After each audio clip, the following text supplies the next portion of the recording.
राजस्थान में स्थित मारवाड़ रियासत अपने अस्तित्व में कैसे आई और आखिर इस रियासत की समाप्ति कैसे हुई, और आज मारवाड़ रियासत का कोई वंशज क्यों नहीं है, आइए जानते हैं। वीडियो में बने रहिएगा और वीडियो को लास्ट तक जरूर देखें। वीडियो अच्छी लगे तो लाइक करें और चैनल को सब्सक्राइब नहीं किया है तो चैनल को भी सब्सक्राइब करें। तो चलिए बढ़ते हैं वीडियो की तरफ। मारवाड़ रियासत में राठौड़ राजपूतों का शासन हुआ करता था। मारवाड़ रियासत में प्राचीन समय में पालीवाल ब्राह्मण रहा करते थे। इस क्षेत्र में काफ़ी लुटेरे मौजूद थे और बाहरी आक्रमणकारी भी पालीवाल ब्राह्मणों की गायें चुरा ले जाते थे।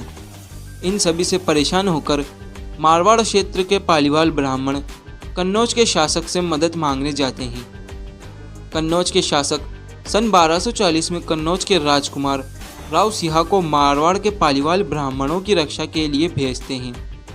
राव सिंहा मारवाड़ क्षेत्र में आ जाते हैं। राव सिंहा ने पालीवाल ब्राह्मणों को भील, मीणा, बलेचा व चौहानों के आतंक से मुक्त करवाया था। राव सिंहा ने कई बार मुसलमानों से भी युद्ध किया और ब्राह्मणों की गायों की रक्षा की। सन 1240 में मारवाड़ रियासत में राठौड़ राजवंश की नींव राव सिंहा द्वारा ही रखी गई थी, लेकिन राव सिंहा सन 1273 ईस्वी में सिंध के मुसलमानों से युद्ध करते हुए वीरगति को प्राप्त हुए। इनके बाद इनका पुत्र राव आसनाथ मारवाड़ का अगला शासक बना। राव आसनाथ ने पाली से हटकर गुंदोज नामक स्थान पर अपनी सैनिक शक्ति का संगठन किया था। राव आसनाथ ने खिलजी वंश के सुल्तान जलालुद्दीन मोहम्मद खिलजी से कई बार युद्ध किया और वह जलालुद्दीन खिलजी से युद्ध करते हुए वीरगति को प्राप्त हुए। सन 1291 में मारवाड़ के अगले शासक बने राव दुहड़। राव दुहड़ ने राठौड़ राजपूतों की कुल देवी नागणेची माता को कर्नाटक से मारवाड़ लाए थे।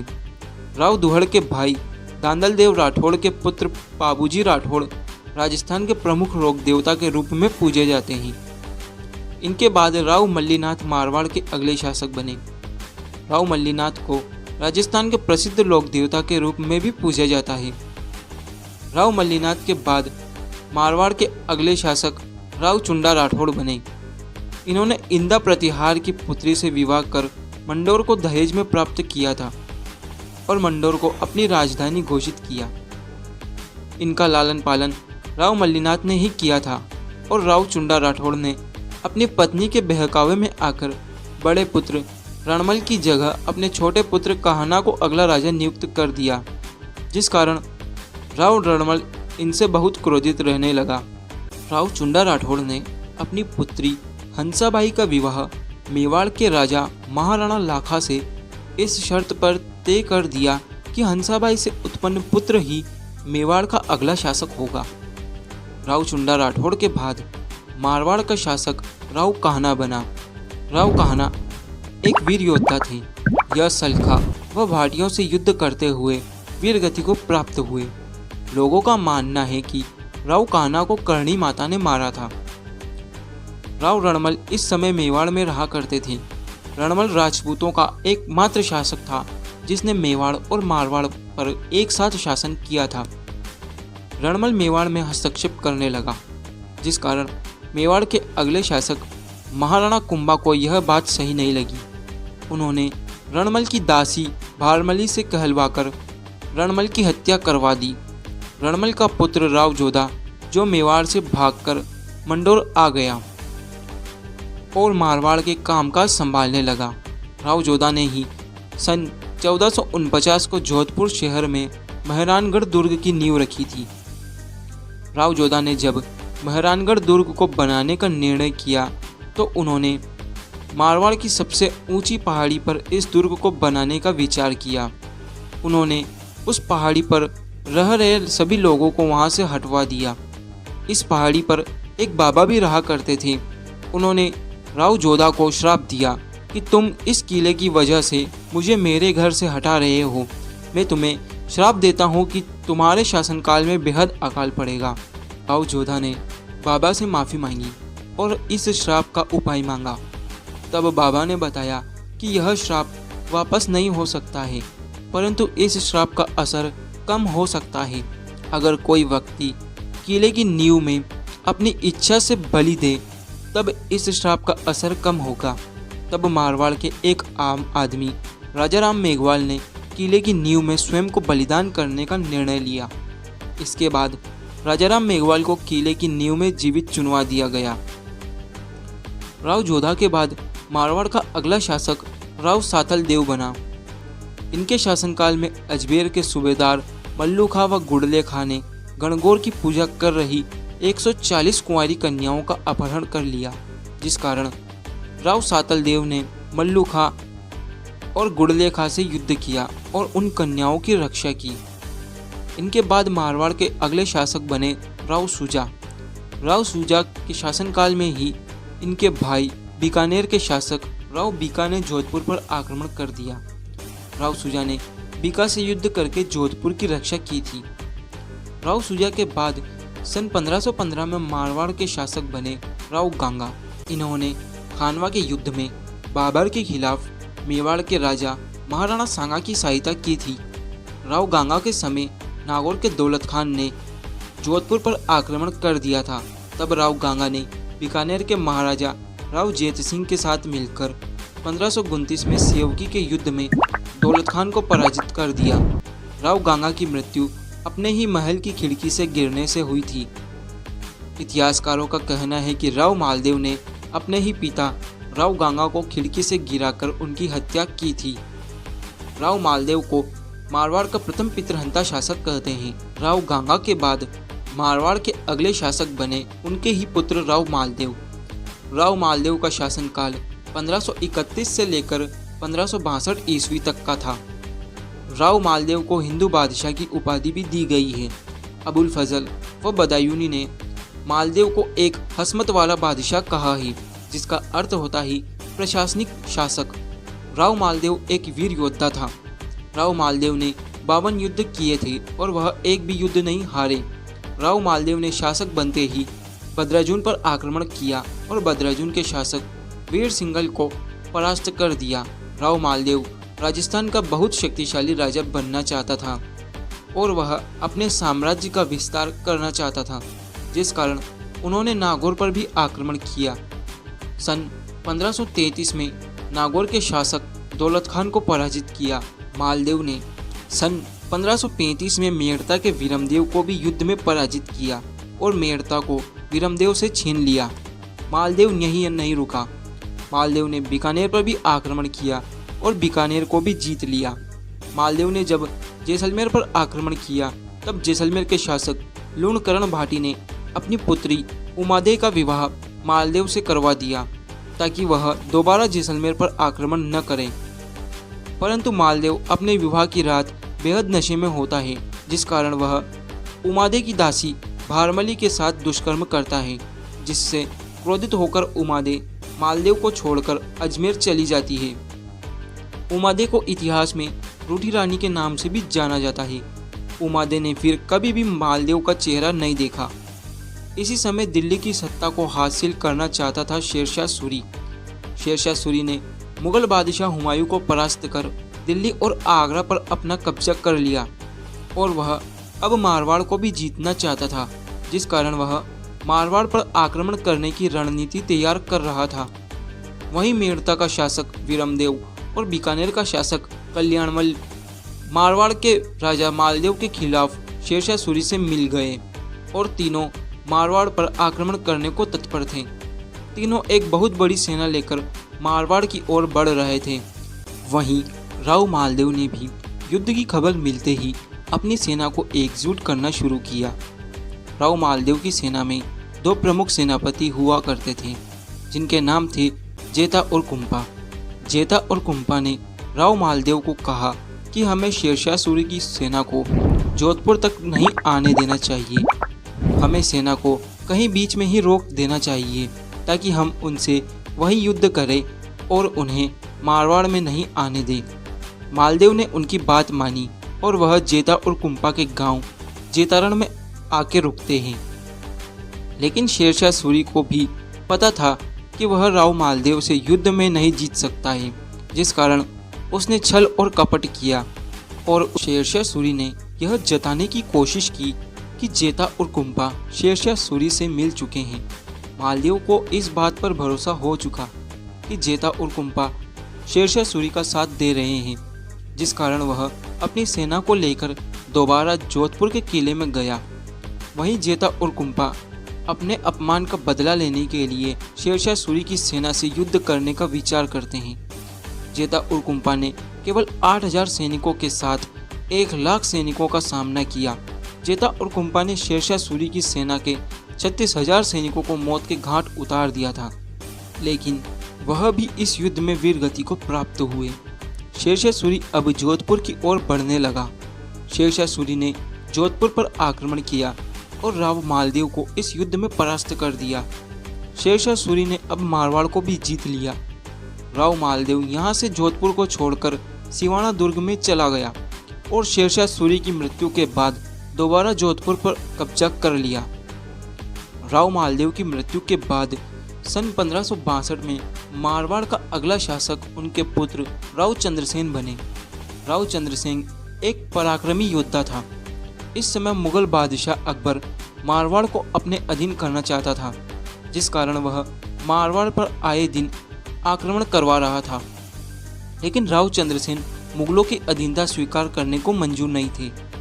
इसी बीच अकबर ने नागौर दरबार लगवाया ताकि वह राजस्थान के सभी राजपूत राजाओं को अपने अधीन कर सके। राव चंद्रसेन भी इस दरबार में जाते हैं, लेकिन मुगल सत्ता को मंजूर नहीं करते हैं। राव चंद्रसेन आजीवन मुगलों के खिलाफ युद्ध करते रहे, लेकिन सन 1581 ईस्वी में राव चंद्रसेन की मृत्यु हो जाती है। इनके बाद इनका पुत्र राजा उदयसिंह बनते हैं। राजा उदयसिंह काफ़ी मोटे थे, जिस कारण इतिहास में राजा उदयसिंह को मोटा राजा उदयसिंह के नाम से भी जानते हैं। उदयसिंह ने मुगल अधीनता को स्वीकार कर लिया और अपनी पुत्री जगत गोसाई का विवाह अकबर के पुत्र जहांगीर से करवा दिया था। जगत गोसाई के गर्भ से खुर्रम का जन्म हुआ। खुर्रम, जिसे इतिहास में शाहजहां के नाम से भी जाना जाता है। राजा उदयसिंह मारवाड़ के प्रथम राजा थे जिसने मुगलों के साथ वैवाहिक संबंध स्थापित कर मुगलों की अधीनता स्वीकार की थी। उदयसिंह की मृत्यु 1595 में लाहौर में हो गई। इनके बाद मारवाड़ के अगले शासक सन 1619 में महाराजा गजसिंह बने। महाराजा गजसिंह ने अपनी पत्नी के बहकावे में आकर अपने बड़े पुत्र अमर सिंह राठौड़ के स्थान पर अपने छोटे पुत्र जसवंत सिंह राठौड़ को मारवाड़ का अगला राजा घोषित कर दिया। अमर सिंह राठौड़ अपने पिता से नाराज होकर मुगल बादशाह शाहजहां की सेवा में चले गई। तब शाहजहां ने इन्हें नागौर का शासक बनाया। नागौर के शासक अमर सिंह राठौड़ और बीकानेर के शासक कर्ण सिंह राठौड़ के मध्य मतीरे की राड़ नामक युद्ध हुआ। अमर सिंह राठौड़ एक महान योद्धा थे। शाहजहां के दरबार में जब शाहजहां के मीर बख्शी सलावत खान ने अमर सिंह राठौड़ को गंवार कहने के लिए केवल ग शब्द निकाला था, जिस पर अमर सिंह राठौड़ क्रोधित हुए और उन्होंने अपनी कतार को निकालकर सलावत खान की गर्दन काट दी।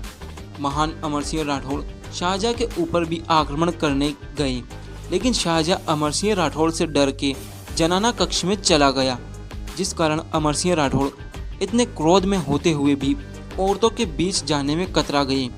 अमर सिंह राठौड़ अपने घोड़े के साथ आगरा के किले की दीवार को कूदकर नागौर में आ गए। शाहजहां ने दोबारा अमर सिंह राठौड़ को बुलवाया। अमर सिंह राठौड़ शाहजहां से मिलने मुगल दरबार में जाते हैं, परंतु शाहजहां महान अमर सिंह राठौड़ को मारने का निर्णय ले चुका था, जिस कारण जब अमर सिंह राठौड़ मुगल दरबार में आए तो मुगल सैनिकों ने उनके ऊपर आक्रमण कर दिया। अमर सिंह राठौड़ बुरी तरह घायल हो चुके थे, परंतु फिर भी अमर सिंह राठौड़ एक महान योद्धा थे। उन्होंने इतने घायल होने पर भी मुगल दरबार में कत्लेआम जारी कर दिया। उन्होंने सभी मुगल सैनिकों को काट दिया, लेकिन महान अमर सिंह राठौड़ भी वीरगति को प्राप्त हुए। महाराजा गांगा के बाद उनका पुत्र महाराजा जसवंत सिंह सन 1638 ईस्वी में मारवाड़ का अगला शासक बना। महाराजा जसवंत सिंह भी एक महान योद्धा थे। महाराजा जसवंत सिंह शाहजहां के दरबार में सामंत थे। मुगल जब भी किसी भी राज्य पर अपने अभियान भेजते थे, तब सेना के प्रमुख सेनापति के तौर पर महाराजा जसवंत सिंह ही सेना का नेतृत्व करने के लिए जाया करते थे। जब मुगल शासक शाहजहां ने मुगलों का अगला शासक अपने प्रिय पुत्र दारा को नियुक्त किया, तब औरंगजेब और मुराद दोनों दारा के ऊपर आक्रमण करने के लिए अपनी सेना के साथ आगरा की ओर बढ़ रहे थे। तब शाहजहां को पता था कि इतनी बड़ी सेना का सामना अगर कोई कर सकता है तो वह केवल महाराजा जसवंत सिंह ही है। शाहजहां ने जसवंत सिंह को औरंगजेब और मुराद की सेना का सामना करने के लिए भेजा। जसवंत सिंह भी धर्मत के मैदान में आकर रुक जाता है। वहीं औरंगजेब और जसवंत सिंह के मध्य युद्ध होता है, परंतु औरंगजेब चालाकी करता है और जसवंत सिंह के कुछ प्रमुख सेनापतियों को अपनी ओर कर लेता है, जिस कारण राजा जसवंत सिंह इस युद्ध में हार जाते हैं। इसके बाद औरंगजेब मुगल वंश का अगला शासक बनता है, लेकिन जसवंत सिंह अभी भी औरंगजेब से काफ़ी क्रोधित था, जिस कारण वह हमेशा औरंगजेब से बदला लेना चाहता था। जब औरंगजेब का भाई शुजा औरंगजेब पर आक्रमण करने वाला होता है, तब औरंगजेब राजा जसवंत सिंह को शुजा के खिलाफ भेजता है, लेकिन महाराजा जसवंत सिंह शुजा के साथ मिलकर औरंगजेब के खिलाफ विद्रोह कर देते हैं। शुजा इस युद्ध में परास्त होता है। राजा जसवंत सिंह पुनः मारवाड़ रियासत में चले जाते हैं। राजा जसवंत सिंह से परेशान होकर औरंगजेब ने उनका तबादला काबुल में करवा दिया। महाराजा जसवंत सिंह की मृत्यु काबुल में ही हुई। औरंगजेब ने राजा जसवंत सिंह की रानियों को कैद कर लिया था, जिस कारण महान रक्षक दुर्गादास राठौड़ ने उन्हें औरंगजेब की कैद से छुड़वाया और राजा जसवंत सिंह के पुत्र अजीत सिंह को मारवाड़ का अगला शासक बनाया। अजीत सिंह के बाद मारवाड़ के अगले शासक राजा अभय सिंह 1724 ईस्वी में बने। इनके शासनकाल में 1730 को खेजड़ली गांव में अमृता देवी बिश्नोई के नेतृत्व में खेजड़ी वृक्ष की रक्षा करते हुए 363 स्त्री व पुरुषों ने अपने प्राणों का बलिदान दिया था। राजा अभय सिंह के बाद मारवाड़ के अगले शासक बने महाराजा विजय सिंह। महाराजा विजय सिंह ने जोधपुर में कई मंदिरों का निर्माण करवाया था। जोधपुर राज्य से कसाईयों को बाहर निकाल दिया गया और पशु हत्या पर पूर्ण रूप से प्रतिबंध लगवा दिया था। इनके बाद मारवाड़ के अगले शासक बने महाराजा मानसिंह। राजा मानसिंह ने मेवाड़ की राजकुमारी कृष्णा कुमारी से विवाह को लेकर जयपुर के महाराजा सवाई जगत सिंह से नागौर का युद्ध किया, जिसमें राजा मानसिंह पराजित हुए। राजा मानसिंह नाथ संप्रदाय के अनुयायी थे। इनके बाद सन 1843 में मारवाड़ के शासक थे महाराजा तख्त सिंह। महाराजा तख्त सिंह ने मेवाड़ दुर्ग में श्रृंगार चौकी का निर्माण करवाया था। श्रृंगार चौकी में बने महलों में मारवाड़ के राजाओं का राज तिलक किया जाता था। इनके बाद मारवाड़ के शासक महाराणा जसवंत सिंह द्वितीय बने। इन्हीं के शासनकाल में स्वामी दयानंद सरस्वती ने जोधपुर की यात्रा की और यहाँ आर्य समाज की स्थापना की थी। उनके शासनकाल में ही जोधपुर में प्रथम बार जनगणना की गई थी। इनके बाद 1895 में मारवाड़ के शासक बने महाराजा सरदार सिंह। महाराजा सरदार सिंह पोलो के प्रसिद्ध खिलाड़ी थे। उनके समय में जोधपुर को पोलो का घर कहा जाता था।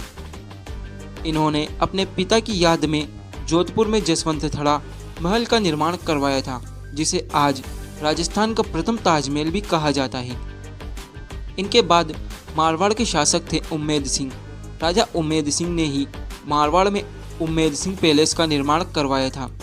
इन्हें मारवाड़ का शाहजहां और आधुनिक मारवाड़ का निर्माता भी कहा जाता है। मारवाड़ के अंतिम शासक थे महाराजा हनुमंत सिंह। इनका शासनकाल 1947 से लेकर 1949 का था। यह जोधपुर के अंतिम शासक थे। इतिहासकारों का मानना है कि यह भोपाल के नवाब के साथ मिलकर एकीकरण के समय पाकिस्तान में विलय होना चाहते थे, परंतु कुछ प्रमुख पत्रकारों ने इनका पर्दाफाश किया, जिस कारण इन्हें राजस्थान में ही मिलना पड़ा और मारवाड़ रियासत राजस्थान का हिस्सा हो गई। वीडियो अच्छी लगी हो तो लाइक करें और चैनल को सब्सक्राइब करें।